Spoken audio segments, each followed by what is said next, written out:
Please live. All says, you can use this. I brought it for you so you can use it. I think it can... I don't know. Please, answer me, please. You can't die. Everything falls if you die. All. He glances up. John... You don't like truly like the desperation that he must be feeling right now, right? Like the Emperor, the embodiment of basically mankind, is seemingly dead in front of him. And like, you know, he's basically helpless to do anything. I could only just imagine that kind of feeling, like being in that kind of scenario of helplessness and just not knowing what to do, not wanting to abandon the Emperor, but not knowing if the Emperor is even still alive. You know, is there anything you can truly do or not, you know? Yeah, jeez. What's going on, everybody? John Matrix here. Hope you're all having yourselves a wonderful day wherever you're at, whenever you're watching this. We're going to be jumping into the 40K universe here. We're going to check out part 9 of the Death in the End series by DQVO.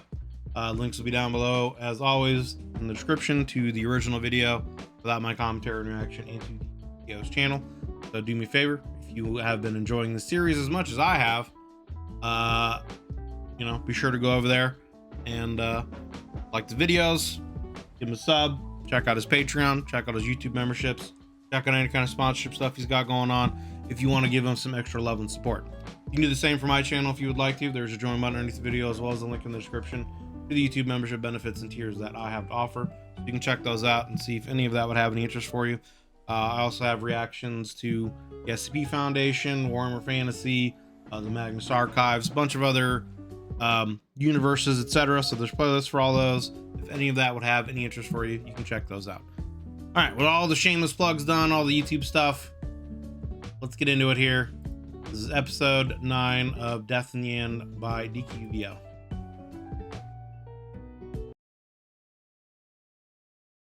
Dan Abnett.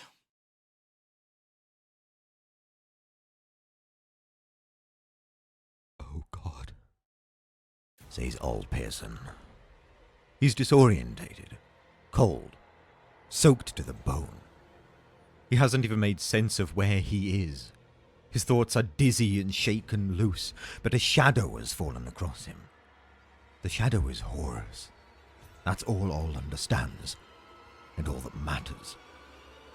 Beside him, tangled up with him, for they have spilled out onto the deck together, all feels John Grammaticus begin to shake in abject terror. He hears John whimper in inarticulate distress. John is looking up and seeing the same thing. The shadow is Horus. Horus gazes down on them. There is a hint of puzzlement in the Warmaster's expression. It's hard to tell. His face is not human. The expression is impossible to read. All's limbs go weak and slack. His guts knot. His fight or flight response stalls completely, for neither option is possible. They are right at his feet. Right at his feet. He stands over them. So huge, so tall, so broad, so malevolently eclipsing. They knew the knife's cut would bring them close to him, for his shadow was the only thing they could plot their course towards.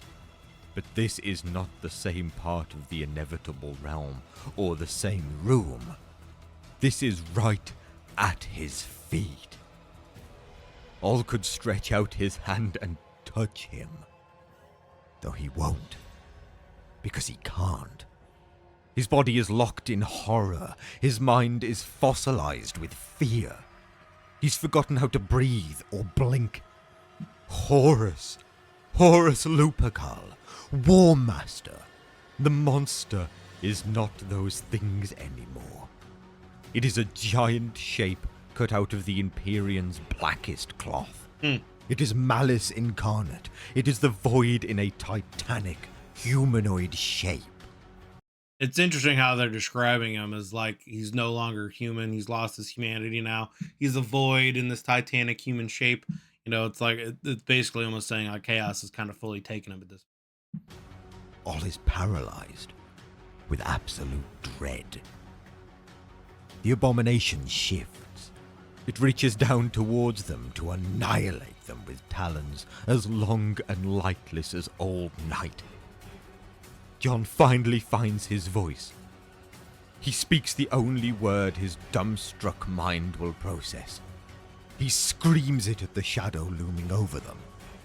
It's the word he learned from All's dream at Hete Antakya. It's the word not spoken in the material galaxy since the tower at Babylon fell. It...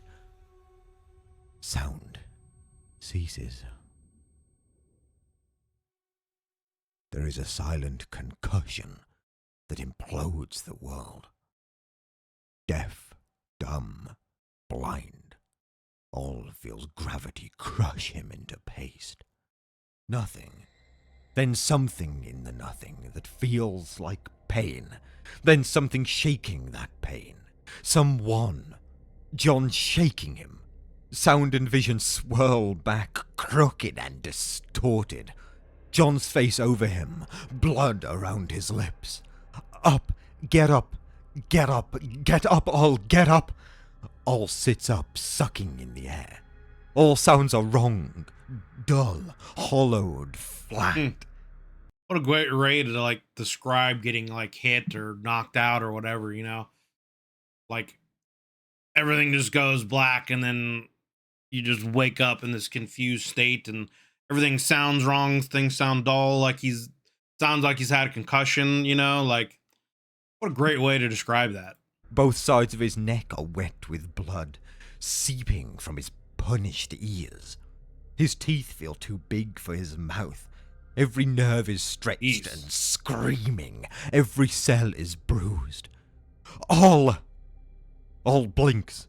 40 meters away, across the derelict chamber, a huge, dark mass lies on its back. It is smoking, as though a fire has been left to smoulder inside it. Black warplate is cracked and splintered. Nearby, a war maul, longer than all is tall, lies on the scabbed deck. It fell there when its owner was thrown backwards by John's single word.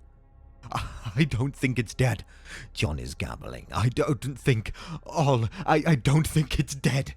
He's frantic, pawing at all as he yanks him to his feet. He's talking so fast with such a level of panic, all can feel the droplets of blood flying from John's split lips hitting his cheek. All turns, swaying, trying to stay upright. He smells the sour metal stink of a ship. The smoke, the acrid aftertaste of violence.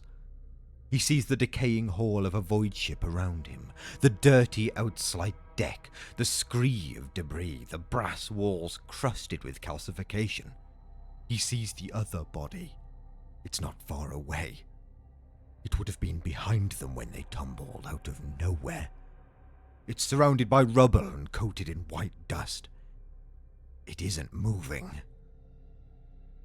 Oh God. He gasps. He blunders towards it, trying to remember how to walk. John is pulling at him, clawing, cursing, babbling profanities and nonsense and hysteria. We have to go, John yells at him. We have to. We have to, all. We have to go. John! All barks, pulling free from the man's grip. He stumbles on. Behind him, John calls. Where would you even go to in this scenario, right? Because, like, they're on Horus's warship, right? And it's like he's brought the warp in there with him. Like, would you even be able to escape? You know what I mean? Like, where would you be able to really, like, even go to? I guess, you know, in this panic state, probably aren't necessarily thinking about that. You're just trying to get away from this evil entity that Horus has become. You know, and maybe try to save the Emperor. I somehow, I guess, I don't know, but like, yeah, would you even be able to escape that? Like, where could you really go? Because you're basically in Horus's realm now. Like, What's his name plaintively. The Emperor is prostrate. The dust on him and around him is fine and dry like lunar regolith. It cakes him so completely that the gilt finish of his armor can no longer be seen. The only colour visible is scarlet, where the dust is clotted with blood. There are so many wounds. All drops to his knees beside the master of mankind. He touches him and feels nothing but cold.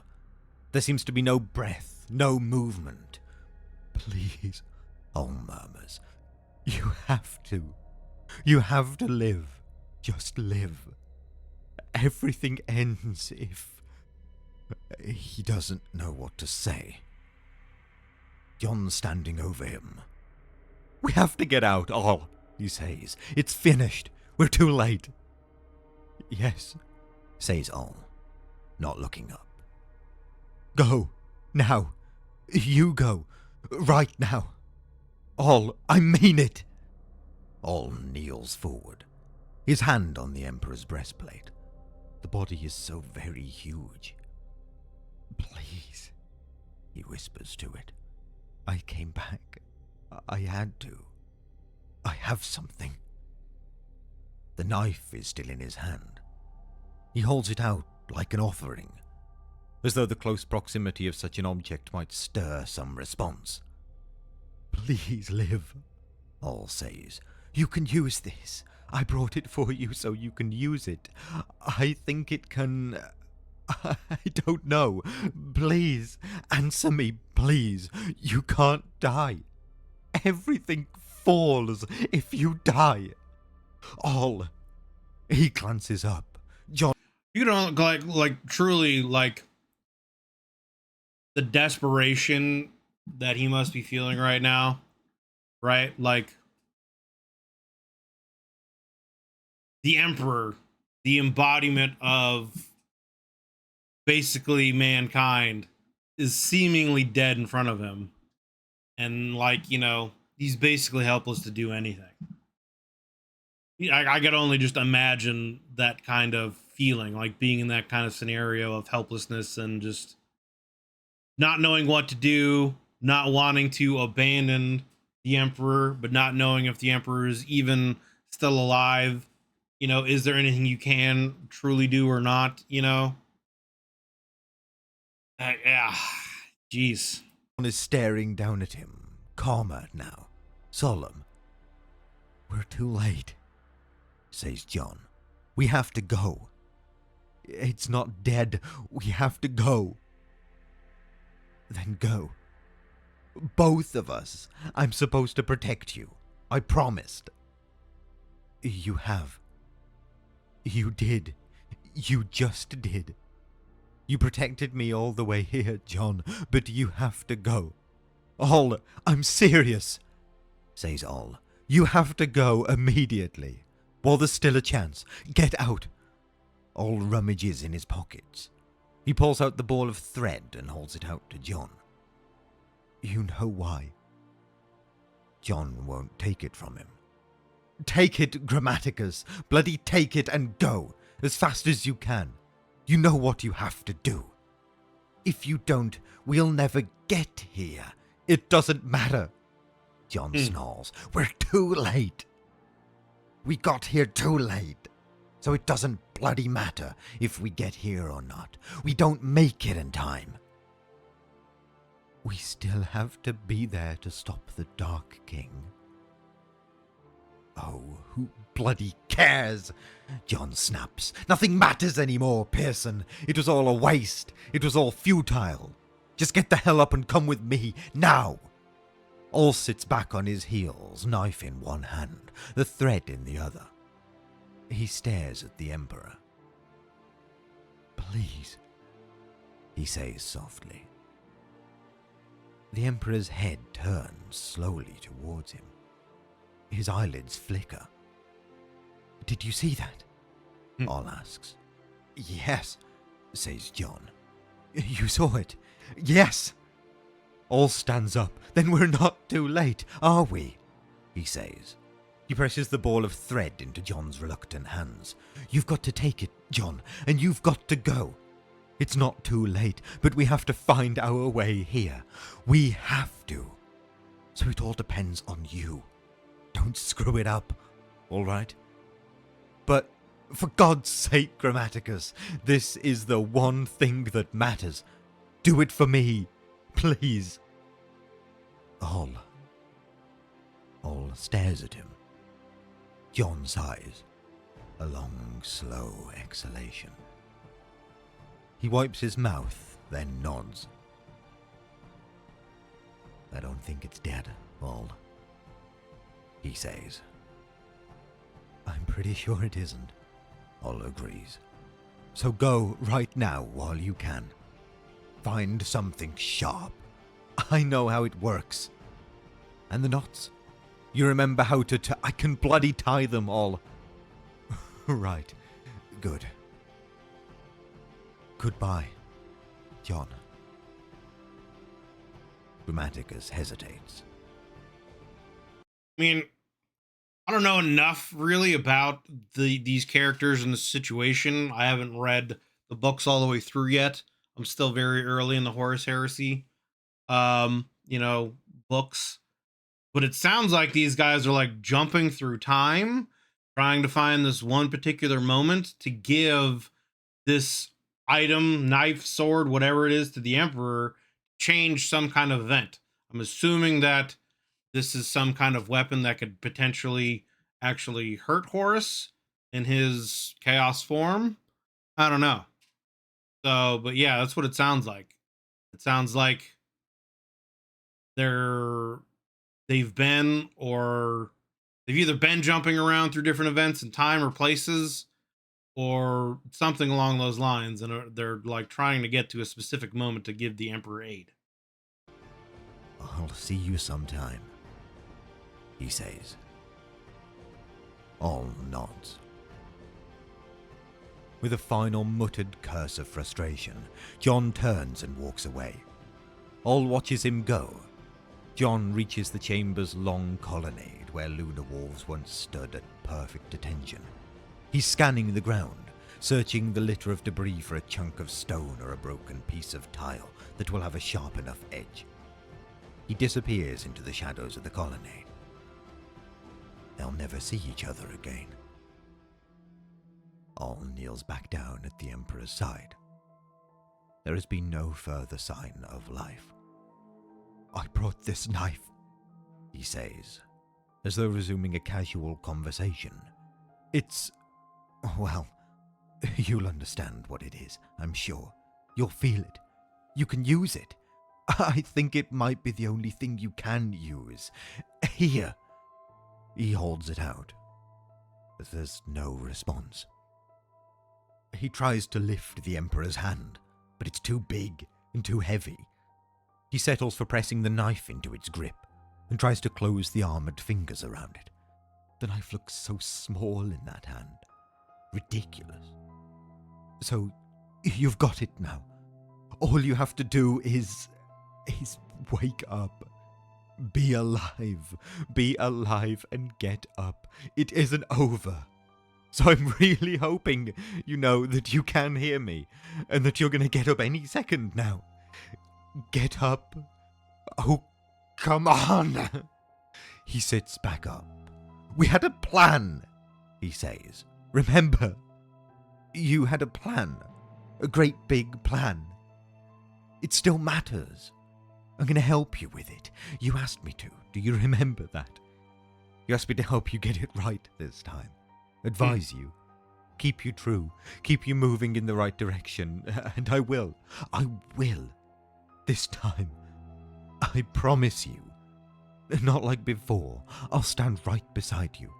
And I'll help you to make it work for everybody's sake. All you've got to do is get up. He breathes hard.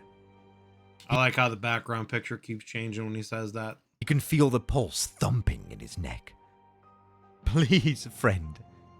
My old friend. Please. All looks down at the knife to make sure it hasn't slipped out of the slack fingers. He sees something on the deck. covered in a thick layer of dust. He brushes the grit aside. 2 cards from the Imperial Tarot. Dropped. Discarded. Both wafers are scorched around the edge. He picks them up. The guardsman, stalwart with his rifle. The lantern, sending its frail beam into the night. That's you and me, then, Oll says, looking at them. You and me. He lays the lantern on the Emperor's dusty chestplate carefully. He stares at the guardsman, and then tucks it in his breast pocket. All you have to do is get up, he says. He can suddenly feel his left eyelid fluttering. Something stirs. That is an ominous picture there now of this giant creature that is Horus standing over him with that maul about ready to just like turn him into paste. A skitter of loose debris, a scrap of metal. The Emperor is as still and silent as before. Oll looks behind him, across the chamber. The black shape is shifting. It twitches like a scarab on its back. It stirs. Horus slowly sits up and hauls himself upright. Horus rises. Horus stands. Black bone and black light fume around him, repairing and restoring the burned materia of his war gear and his flesh. He is as terrible as before. More terrible, more awful, unbearable. A black mass lit from within by a ghastly, bloody light. He takes a step forward, then another, his pace increasing into a stride. Each footstep shakes the deck and rings out like a falling tank. Oll gets up. You have to wake up now, he says urgently. Horus approaches, wordless, furious. You really have to get up now, Oll calls. Please get up. Get the hell up. Horus is closing. The Warmaster reaches out a huge hand. The immense maul scrapes across the deck with a shriek, and then flies straight into his grip. Oll steps forward to face him. He puts himself between the Emperor and the oncoming monster. He pulls his last rifle off his shoulder, arms it, and aims it. He knows there's no point, but it's better than nothing. Get up now, he yells over his shoulder. Please, get up now. Horus is just meters away. He's not slowing down.